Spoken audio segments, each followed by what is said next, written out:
Ya kira ada pujian atau apa. Oke, ya selamat malam Bapak Ibu sekalian. Ya, saya Malam.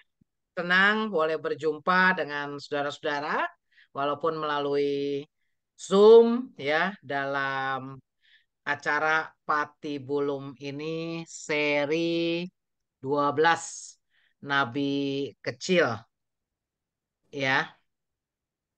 Dan hari ini kita seperti tadi udah dikatakan membahas kitab Sefanya, saudara-saudara. Nah, memang kitab Nabi-Nabi kecil udah saya sempat mendengarkan juga yang ada di YouTube ya, sering dikatakan bukan karena orangnya kecil ya, atau karirnya kecil disebut kecil, tapi karena kitabnya itu pendek-pendek, saudara-saudara ya, dan termasuk bagian Alkitab yang sering atau jarang dibaca kira-kira, Bapak Ibu sekalian ini, Jarang. Nabi-Nabi Kayaknya kecil ini. Hah? jarang ya. Jarang ya, jarang dibaca ya kan? Karena ada juga orang yang bilang, itu tentang apa sih ya? Susah banget dimengertinya gitu kan? Atau ada yang bilang, wah kalau dibaca ngeri juga lah gitu ya. Nggak tahu kayak yang hari ini cukup ngeri atau tidak, saudara-saudara. Nah, tapi kita bersyukur boleh belajar sama-sama. Nah, tadi saya juga tanya, udah baca semua ayat belum? Ya, kalau belum ya nanti boleh sambil baca. Tapi setelah ini, tapi saya ingin bacakan biar kita ingat lagi dulu sedikit. Walaupun nggak bisa.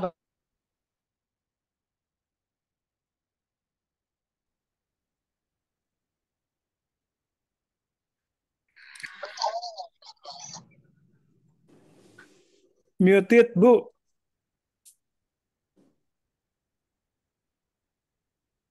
Nggak kedengaran. Mute. Ya, oke. Oh, dari tadi jadi masih mute nih tadi.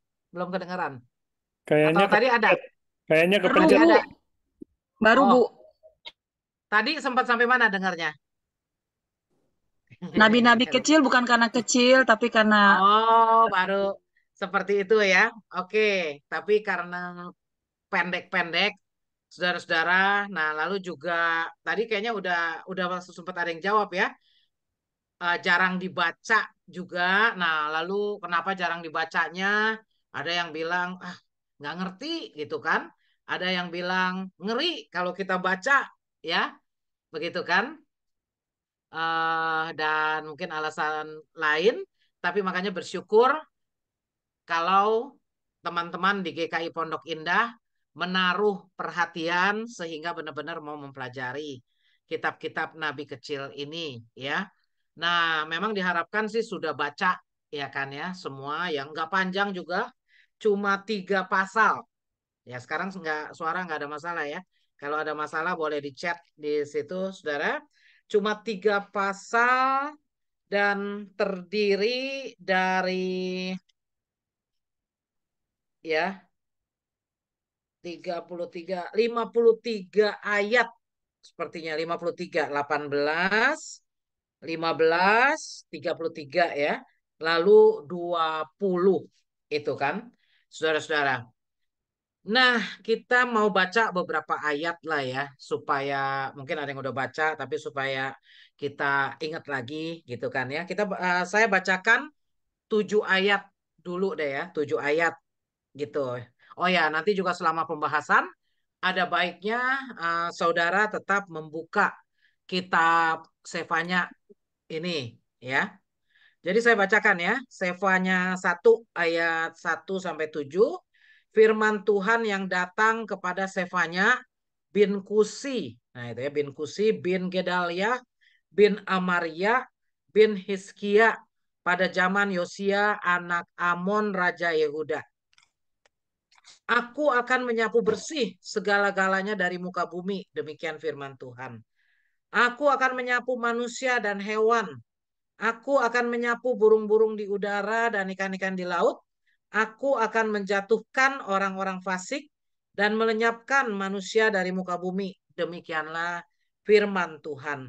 Aku akan mengacungkan tanganku terhadap Yehuda dan segenap penduduk Yerusalem. Aku akan melenyapkan dari tempat ini sisa-sisa Baal dan nama para imam berhala di antara para imam. Mereka yang sujud menyembah tentara langit di atas sotoh, dan mereka yang sujud menyembah bersumpah setia kepada Tuhan, namun bersumpah pula demi Milkom, serta mereka yang berbalik dari Tuhan, yang tidak mencari Tuhan atau meminta petunjuknya. Berdiam dirilah di hadapan Tuhan Allah, sebab hari Tuhan sudah dekat. Sebab sungguh Tuhan menyediakan kurban sembelihan dan menguduskan para undangannya.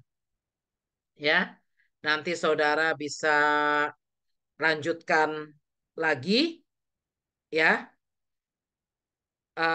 Khususnya juga Sefanya pasal 3 itu bicara tentang janji keselamatan. Kalau saya baca Sefanya 3 sebagian ayat 15 dikatakan, Tuhan telah menyingkirkan hukumanmu. Ia telah mengenyahkan musuhmu. Tuhan Raja Israel ada di tengah-tengahmu. Engkau tidak akan takut lagi pada malapetaka. Pada hari itu akan dikatakan pada Yerusalem, janganlah takut hai Sion, janganlah biarkan tanganmu melemah. Tuhan Allahmu ada di tengah-tengahmu. Dialah pejuang yang memberi kemenangan. Ia bergembira atasmu dengan penuh sukacita. Ia membarui engkau dalam kasih-Nya. Ia bersorak-sorak karena engkau dengan sorak-sorai.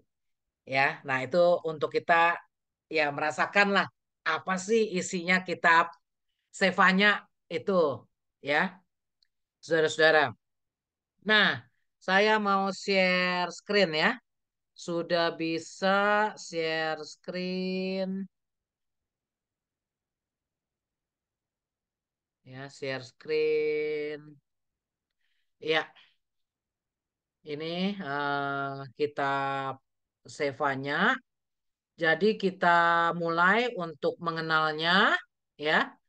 Kita lihat dulu identitas penulis kitab Sefanya ya. Jadi ditulis oleh Nabi Sefanya.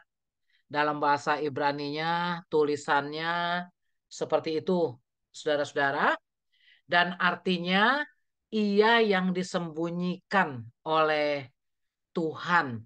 Ya, Safan itu artinya menyembunyikan. Ya, jadi disembunyikan mungkin waktu itu ada raja-raja Israel juga yang jahat, tapi dia disembunyikan. Mungkin ini mengingatkan kita akan kisah Musa juga ya, yang sempat disembunyikan, saudara-saudara. Dan menarik ya, silsilahnya disebutkan pada ayat pertama tadi.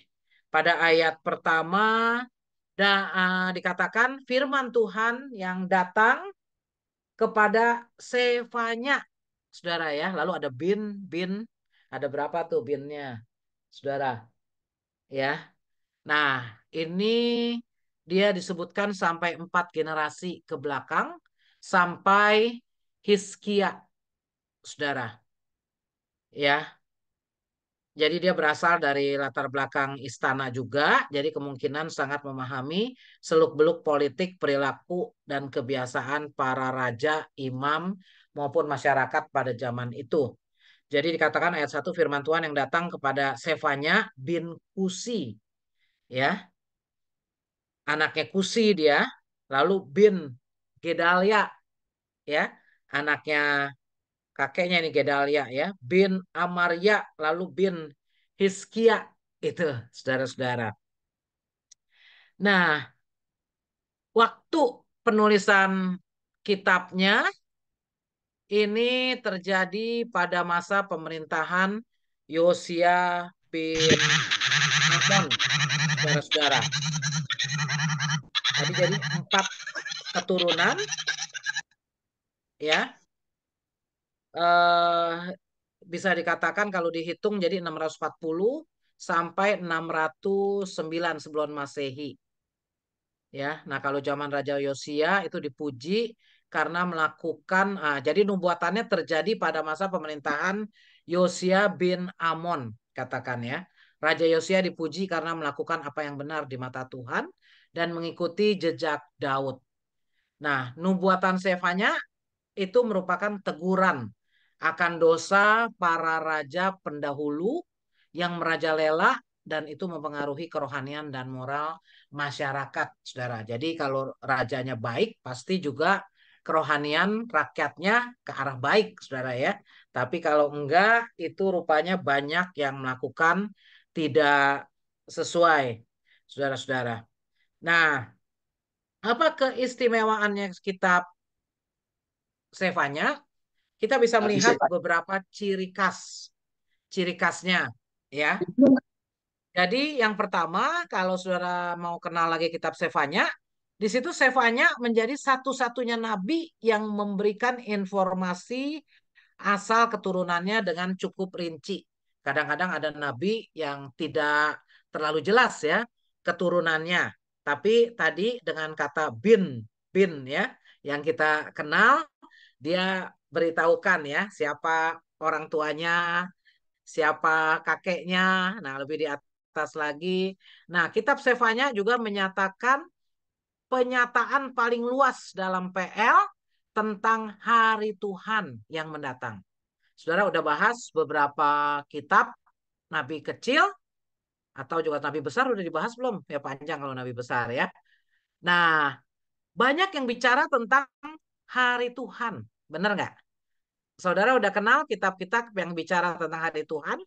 Dan kalau kita lihat di kitab Sefanya tentang hari Tuhan itu disebutkan ada beberapa kali. Nah, jadi menunjukkan umat Allah perlu dihadapkan dengan peringatannya. Jadi dalam kitab Sefanya kita ketemu peringatan-peringatan Tuhan, ya.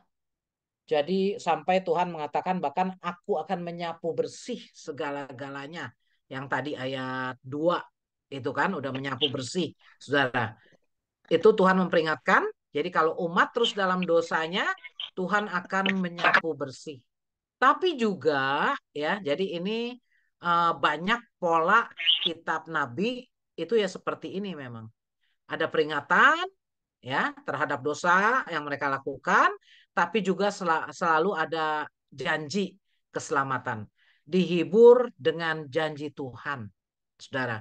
Nah ini mengingatkan memang ya, hidup manusia harus sesuai dengan kehendak Tuhan. Kalau enggak, ya Tuhan akan menghukum. Tapi Tuhan yang menghukum, Tuhan juga yang akan menyelamatkan. Jadi berisi ajaran yang cukup rinci mengenai kaum sisa yang setia yang akan dipulihkan pada hari Tuhan itu, hari lawatan Tuhan. Dan penyataan Sefanya mengenai hari Tuhan ini berkontribusi juga pada pernyataan PB tentang akhir zaman, saudara. Nah, sekarang kita lihat kitab Sefanya yang tidak terlalu panjang ini, saudara-saudara, ya. Kita lihat kitab Sefanya, strukturnya. Strukturnya ini ada silsilah Nabi Sefanya tadi di ayat pertama, saudara. Lalu kita lihat memang Sefanya banyak berbicara tentang penghukuman, ya. Penghukuman pada hari Tuhan kalau di judul yang diberikan Lembaga Alkitab Indonesia. Saudara ya. Jadi dari ayat 2 yang tadi saya sempat bacakan juga sampai ya ayat 3 itu penghukuman dunia diberitakan, lalu ada penghukuman atas Yehuda dan Yerusalem. Penghukuman karena dosa-dosa yang dilakukan oleh umat perjanjian. Penghukuman pada hari Tuhan. Nah, tapi di sini ada apa? Dan harapan akan keselamatan. Saudara ya, harapan akan keselamatan juga diberikan. Kalau dalam Alkitab itu pasal yang kedua ya, jadi pasal 1 dan pasal 3 Lembaga Alkitab itu memberikan judul penghukuman ya. Tapi di pasal 2-nya disebutkan seruan untuk bertobat, Saudara. Ya. Ya, jadi kalau saudara kenal kitab Yunus misalnya. Kalau kitab Yunus memang bicara tentang Niniwe yang mau dihukum oleh Tuhan, tapi juga ada seruan untuk bertobat. Nah, ini juga ya ada penghukuman atas bangsa-bangsa yang ini, tapi juga ya ada harapan akan keselamatan, saudara. Jadi kita bersyukur ya Tuhan memang ya Tuhan yang tidak suka kalau umatnya ya berdosa sembarangan, tapi Tuhan juga adalah Tuhan yang mau selalu memanggil umatnya untuk bertobat. Sebenarnya pesannya sih itu, saudara, dan memberikan keselamatan. Jadi kita akan lihat dari struktur ini, saudara ya, penghukuman universal dan keselamatan. Penghukuman diberitakan atas Yerusalem, lalu keselamatan diberitakan kepada bangsa-bangsa. Dan lalu yang tadi saya sempat bacakan juga pada pasal 3, panggilan untuk bersukacita karena Tuhan berada di sisi umatnya. Jadi bukan Tuhan yang mau menghukum saja, tapi Tuhan juga adalah Tuhan yang mau menyelamatkan. Itu ya. Dan kalau kita yang hidup setelah perjanjian baru itu kita alami betul, ya kan? Dan kita alami di dalam Yesus Kristus. Harusnya karena dosa-dosa kita sudah menerima apa? Hukuman dari Tuhan.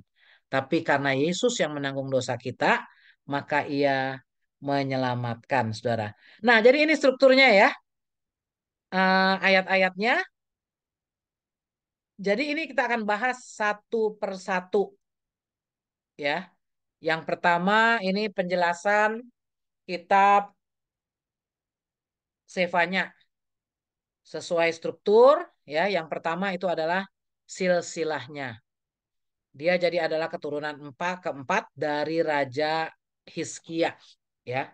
Raja Hizkia itu adalah Raja Yehuda ya. Saudara tahu ada kerajaan Israel ya dan Yehuda ya, Samaria dan Yehuda, Israel dan Yehuda. Nah, Hizkia raja yang memerintah Yehuda pada tahun 716. Nah, itu Hizkia dikatakan berusia 25 tahun ketika dia menjadi raja. Saudara-saudara.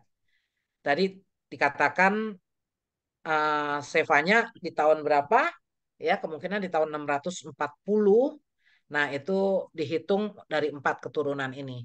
Kalau tiap raja ya satu generasi kurang lebih 25 tahun, maka ya kira-kira dikurangi 100 tahun itu. Makanya ya. Nah, jadi masih ada keturunan keempat, tadi yang tadi dikatakan sebagai keluarga kerajaan, Sefanya sangat tahu seluk-beluk politik, perilaku, dan kebiasaan raja dan para pemuka agama, bahkan keadaan masyarakat pada zaman itu. Ya, dan itu nampak dari beritanya, saudara-saudara. Nampak dari beritanya ya. Nah, jadi kita lihat lagi. Tadi ini kan yang pertama ya. Tadi yang pertama silsilah.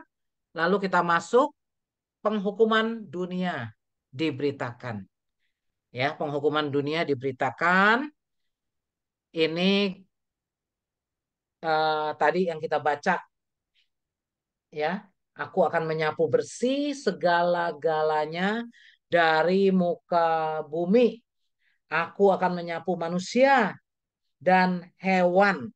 Itu dikatakan juga, saudara-saudara. Nah, ini gambaran besar bahwa Allah adalah hakim atas seluruh ciptaannya, saudara. Nah, jadi ternyata pada ayat 3 dikatakan bukan hanya manusia yang dihukum, tapi juga hewan katanya ya di situ. Mungkin ada pertanyaan, kenapa hewan juga dihukum?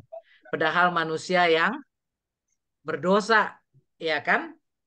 Nah, jadi eh, ya kutukan manusia yang berdosa itu penghukuman ternyata menimpa binatang juga itu ya. Jadi ada dampak dikatakan seluruh dunia terkena dampak dari dosa manusia. Itu kita lihat ya dan menerima penghukuman.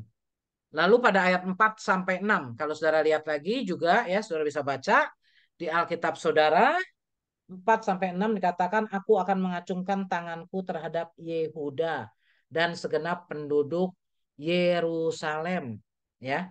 Lalu aku akan melenyapkan dari tempat ini sisa-sisa Baal dan nama para imam berhala di antara para imam. Nah, jadi di sini dikatakan yang menerima hukuman itu penduduk atau rakyat. Kenapa? Ya. Jadi dikatakan umat pada waktu itu melakukan sinkretisme, ya.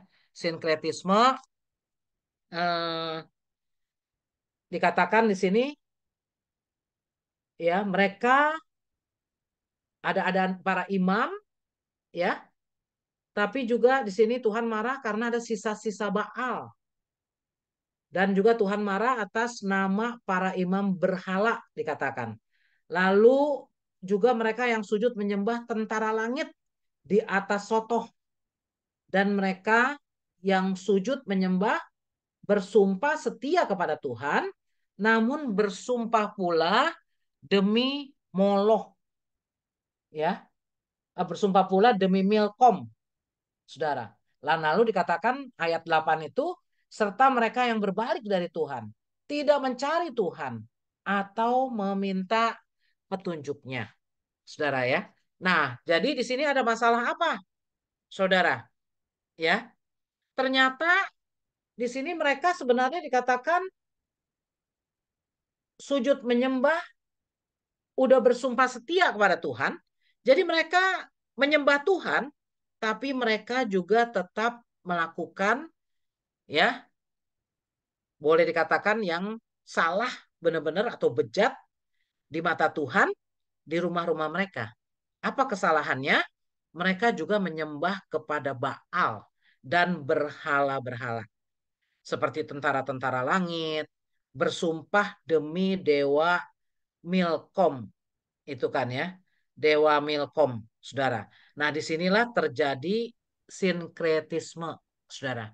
Ya, sehingga masalah yang besar ini, masalah pertama yang membuat Allah murka apa? Penyembahan yang salah, ya. Jadi dikatakan mereka menyembah Tuhan juga, tapi menyembah dewa juga. Ada nggak saudara orang Kristen sekarang kayak gitu? Ada nggak?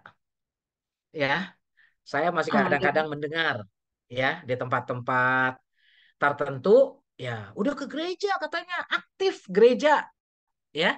Tapi juga tetap misalnya apalagi yang usaha-usaha ya, mesti ada sesajen tertentu atau mesti juga doa kemana misalnya ya, Gunung Kawi misalnya kan. Nah, itu jenisnya seperti itu, saudara. Percaya kepada Tuhan juga, tapi percaya kepada Baal-Baal juga di sini. Nah, ini dilanjutkan lagi eh, ya pada ayat 7. Itu penghukuman karena dosa-dosa umat perjanjian dikatakan di sini. Jadi Sefanya mengingatkan supaya semua orang itu berdiam diri di hadapan Tuhan Allah. Mereka mengingat ya bahwa kenapa? Hmm. Ya, ya jadi ya mereka mengingat hari Tuhan sudah dekat, saudara-saudara. Dan dosa mereka ya, para pemuka, anak-anak raja ya, semua orang memakai pakaian asing dikatakan di sini. Ah, pada hari korban sembelihan dari Tuhan, aku akan menghukum para pemuka, putra-putra raja. Nah, semua orang yang mengenakan pakaian yang asing. Itu dikatakan ya. Jadi ini ya pencampuran antara iman dan tradisi, tapi yang salah juga kan ya. Nah, lalu juga di situ katakan pada hari itu aku akan menghukum semua orang yang melompati ambang pintu, yang memenuhi rumah Tuhan mereka dengan kekerasan dan penipuan. Ya, lalu akan terdengar teriakan dari pintu gerbang ikan dan ratapan dari perkampungan baru dan bunyi reruntuhan hebat dari bukit-bukit. Nah, ini memang ada kehancuran pintu gerbang ikan ya. Jadi ini bisa menunjukkan nama sebuah tempat. Ya, saya memang mencari dikatakan ini bisa dikatakan hal yang tidak terlalu jelas, ya kan? Tapi menunjukkan hal yang Tuhan tidak berkenan sehingga ini pintu kehancuran. Begitu kan ya? Ada yang mengatakan ini tempat pusat bisnis yang salah. Lalu makanya pada ayat selanjutnya ya, pada ayat selanjutnya itu sampai ayat 13 sampai dikatakan harta kekayaan mereka akan dirampas dan rumah-rumah mereka akan menjadi sunyi sepi. Mereka mendirikan rumah tapi tidak akan mendiaminya. Mereka membuat kebun anggur tapi tidak akan minum anggurnya. Nah, ini berbicara apa, Saudara? Orang yang berusaha ya kan ya setiap mereka tapi tidak dapat menikmati apa yang telah diupayakan. Nah, juga mungkin ada di dalam kehidupan sekarang ini ya, orang yang berusaha ya bersyukurlah kalau yang mendapat karunia untuk menikmati juga. Tapi ada dikatakan ada orang misalnya cuma udah bisa mendirikan rumah tapi nggak mendiami. Udah membuat kebun anggur tapi nggak bisa menikmati juga, saudara. Nah, itu teguran Tuhan ya terhadap umatnya ini. Nah, lalu penghukuman pada hari Tuhan dan harapan akan keselamatan. Ini dari ayat 14 sampai pasal 2 ayat 3. Hari Tuhan dideskripsikan pada ayat 14 itu.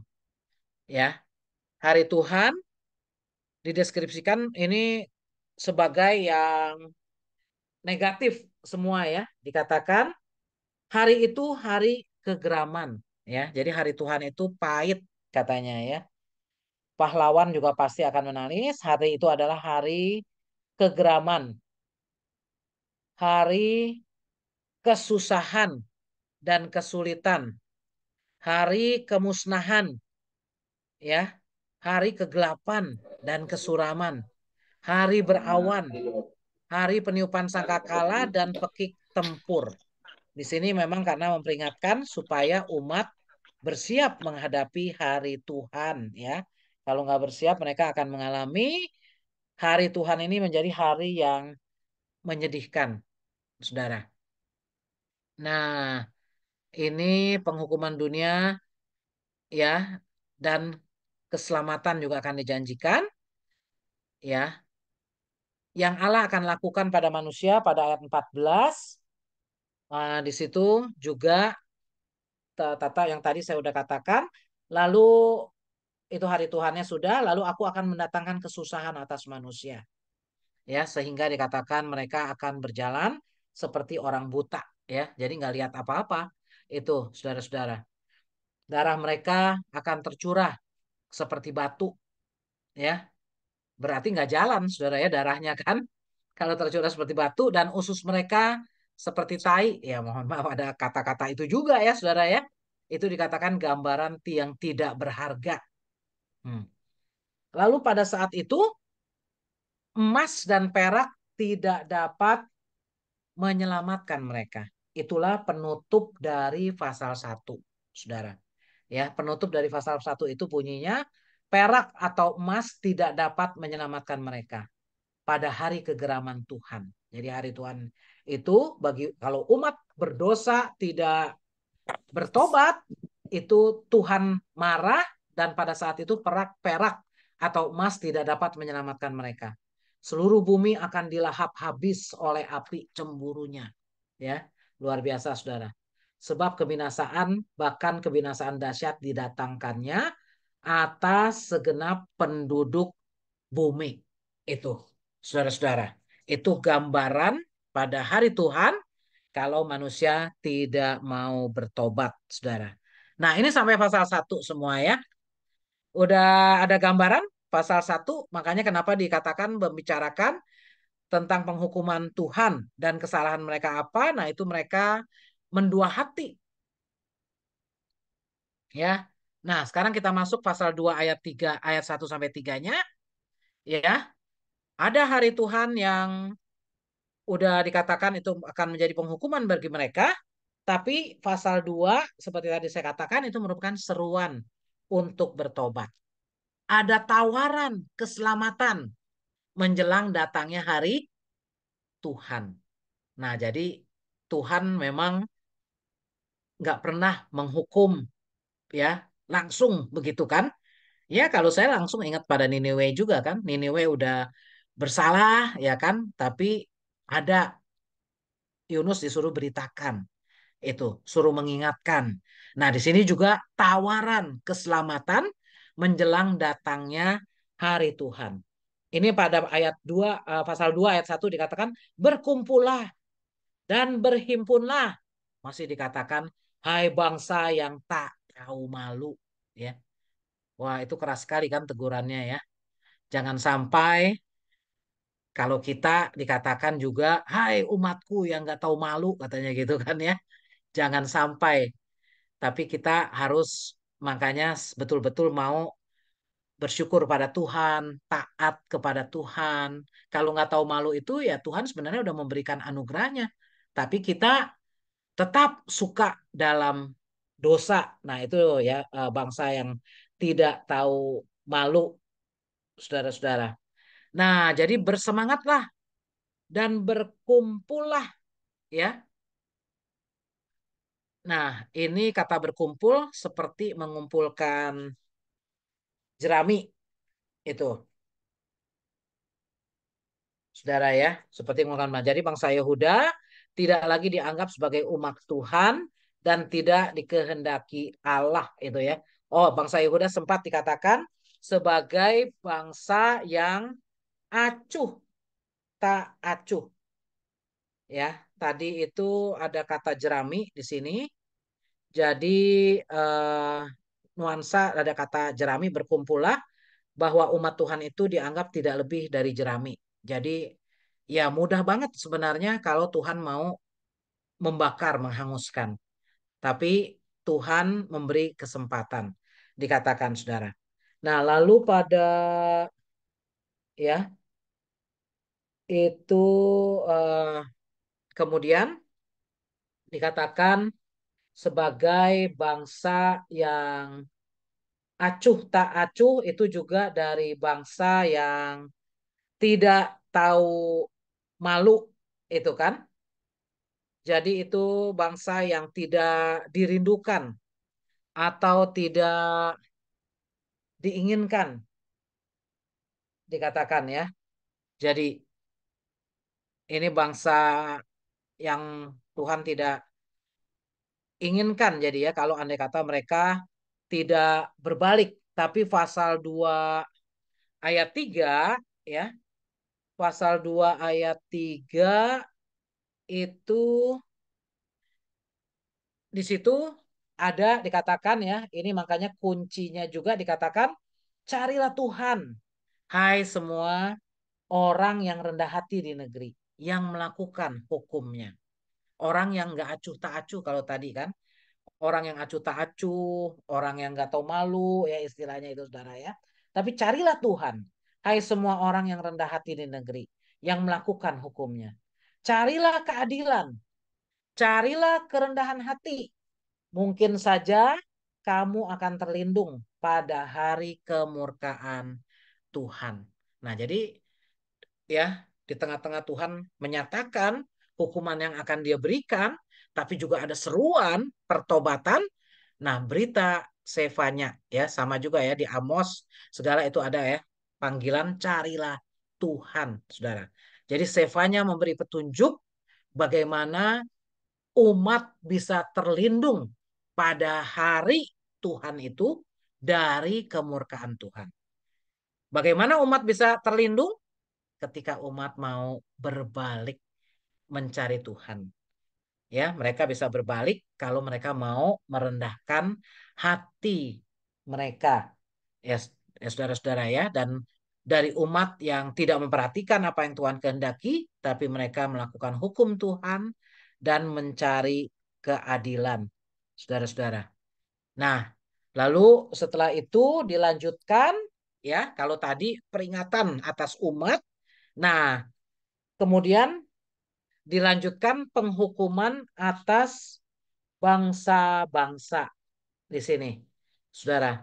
Penghukuman atas bangsa-bangsa ayat 4 sampai ayat 15, saudara. Jadi ini nubuatan penghakiman terhadap bangsa asing yang terkenal di situ kan ya. Yang pertama itu Filistin, ya. Bangsa Filistin dikatakan sebab Gaza akan ditinggalkan. Askelon akan menjadi sunyi sepi. Penduduk Asdod akan dihalau pada tengah hari dan Ekron akan dibongkar. Nah, itu jadi ya. Gaza kota yang paling selatan dari Yehuda, Askelon dan Asdod terletak lebih ke utara. Ekron paling dekat dengan Yehuda. Nah, itu penggambaran nasib kota-kota ini menunjukkan kehancuran total. Itu. Nah, lalu juga Moab dan Amon. Allah mengatakan ia mendengar pencelaan dan kata-kata nista dari Moab dan Amon kepada umatnya. Lalu nasib kota ini sama dengan Sodom dan Gomora. Itu ya, anak-anak Lot dan dari putri-putrinya merupakan nenek moyang orang Moab dan Amon ini, saudara-saudara. Nah, lalu juga ya ada bangsa Ethiopia, bangsa Asyur juga kan yang terakhir di sini disebut ya, semuanya akan mengalami penghukuman yang dari Tuhan, saudara. Nah, tapi hukuman itu bukan hanya atas bangsa-bangsa saja, tapi hukuman itu juga akan dialami oleh, ini masih ya, jadi tadi hari Tuhan menjadi peristiwa yang tidak saja mempengaruhi umat Tuhan, tapi juga bangsa-bangsa di dunia. Nah, Tuhan bukanlah dewa lokal yang terbatas pada satu bangsa dan wilayah. Dia digambarkan Tuhan universal dengan otoritas dan kuasa untuk menghakimi setiap bangsa di bumi. Ya, jadi Tuhanlah yang punya kedaulatan mengarahkan sejarah dunia dikatakan.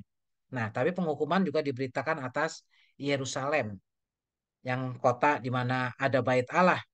Ya, dikatakan pada pasal 3 di sini, sungguh celaka kota ya Yerusalem, dikatakan kota pemberontak juga dan najis, kota yang penuh penindasan itu, saudara. Ya, jadi dikatakan ia tidak mau mendengarkan anjuran, tidak mempedulikan teguran, tidak percaya kepada Tuhan, tidak datang kepada Allahnya. Saudara, bayangkan. Jadi mestinya kan Yerusalem berbeda dengan bangsa-bangsa itu, saudara. Tapi ternyata ya Yerusalem yang menjadi pusat orang Israel menyembah juga sudah menjadi kota yang bisa diistilahkan dengan si pemberontak, penuh penindasan, nggak mau dengarkan teguran siapapun, tidak mempedulikan kecaman, tidak percaya pada Tuhan, ya, tidak percaya pada Tuhan, uh, tidak datang kepada Allahnya, ya. Nah, ini mengerikan sekali, saudara. Kalau orang yang nggak mengenal Tuhan dikatakan seperti ini, ya mungkin wajar. Tapi kalau orang yang dipandang mengenal Tuhan, kota tempat bait Allah, ya, ya bisa dibayangkan juga kita yang mengenal Tuhan, ya. Kalau Tuhan menyebut tentang diri kita, apakah Tuhan bisa menyebut ya engkau yang mengasihi Allah, ya, engkau yang taat kepada perintahku, engkau yang sungguh percaya, atau ya karena kita tidak menunjukkan sikap takut akan Tuhan, bisa jadi yang ada adalah tidak percaya pada Tuhan, tidak menghadap pada Allah. Para hakim juga menjadi serigala. Para nabi adalah orang-orang ceroboh dan pengkhianat. Para imam menajiskan apa yang kudus dan memperkosa hukum Taurat di sini, saudara. Kalau dibaca, ya, ini jadi semua ayat 1 sampai 8. Nanti saudara bisa baca dengan bimbingan ya apa yang saya ringkaskan di sini, saudara. Para hakim mestinya ya kan luar biasa menghakimi umat Tuhan, melakukan tugasnya. Para nabi harusnya melakukan tugasnya. Para imam melakukan tugasnya. Tapi ternyata hakim, nabi, imam ini sudah tidak melakukan tugasnya, saudara. ya. Jadi meskipun umatnya melakukan yang jahat dan tidak adil, Allah yang berada di tengah-tengah umatnya dikatakan tetaplah Allah yang benar, saudara. Ya, Nah, ya. Jadi ini Allah yang tetap mengingatkan. Allah mengingatkan manusia akan perbuatannya dalam sejarah. Allah berharap peringatan tersebut akan membawa umatnya bertobat. Namun justru yang terjadi sebaliknya, hari Tuhan akan datang melanda seluruh bangsa ya kalau mereka nggak bertobat. Nah, ini juga ayat 9 ya, pasal 3 ayat 9 sampai 13. Ayat 9 bukan penghukuman, justru nubuat keselamatan diberitakan. Nah, mulai ayat 9 itu memang dalam LAI dikatakan janji keselamatan ya. Di sini sesungguhnya sesudah itu aku akan mengubah bibir bangsa-bangsa menjadi bibir yang bersih, supaya sekalian mereka memanggil nama Tuhan, beribadah kepadanya bahu membahu. Nah, ini seringkali bagi saya keindahan kitab nabi-nabi itu seperti itu. Penggambaran hukumannya ngeri, saudara ya. Tapi Allah itu Allah yang tidak pernah meninggalkan. Dia memikirkan bagaimana supaya umat bertobat, saudara. Di sini makanya aku akan mengubah bibir bangsa-bangsa yang tadi bibir yang ya sembarangan menjadi bibir yang bersih, saudara. Jadi nubuat keselamatan diberitakan, Allah mengambil inisiatif untuk menebus. Ya, disinilah makanya kitab nabi-nabi juga berhubungan secara janji mesianis. Ya, kalau menebus itu kita mengingat pada Kristus yang datang sebagai Mesias. Allah akan memberi bibir yang bersih kepada bangsa-bangsa supaya mereka memanggil nama Tuhan, supaya mereka beribadah kepadanya dengan bahu membahu. Nah, istilahnya malah luar biasa ya. Jadi mau bersatu beribadah kepada Tuhan. Allah memulihkan keadaan mereka yang pertama-tama membuat Allah murka, yaitu bagaimana mereka bisa menyembah Tuhan yang benar. Mereka enggak lagi sinkretisme, menyembah Baal, tapi mereka boleh menyembah Tuhan yang benar. Saudara-saudara ya, menyembah Tuhan yang benar. Nah, lalu juga indah juga ayat 14-nya itu panggilan untuk bersukacita karena Tuhan berada di sisi umatnya. Nah, udah beda banget kan dengan pasal 1 tadi, saudara-saudara. Dikatakan pada ayat 14, bersorak-sorailah, bersorak-soraklah hai putri Sion, bersorak-sorailah hai Israel, bersukacitalah dan bersukarialah dengan segenap hati hai putri Yerusalem. Ya, kalau tadi terhadap Yerusalem dikatakan yang tidak yang dikatakan ya mereka yang tidak taat pada Tuhan. Nah, jadi Ya. sekarang pada ayat 15 Tuhan telah menyingkirkan hukumanmu, ia telah mengenyahkan musuhmu. Tuhan Raja Israel ada di tengah-tengahmu. Engkau tidak akan takut lagi pada malapetaka. Luar biasa, Saudara. Penghiburannya ya. Nah, ini menunjukkan kalau Tuhan berdasarkan pada dosa-dosa kita, ya habislah kita, ya kan? Tapi di sini dikatakan Tuhan adalah Tuhan yang beranugerah. Tuhan adalah Tuhan yang beranugerah sehingga Dia yang mengubah bibir bangsa-bangsa menjadi bibir yang bersih tadi. Lalu juga Dia Tuhan yang menyingkirkan hukuman, ya, sehingga Israel dikatakan jangan takut terhadap malapetaka, saudara. Pada hari itu akan dikatakan pada Yerusalem lagi, janganlah takut, hai Sion. Jangan biarkan tanganmu melemah. Ya, tadi katakan.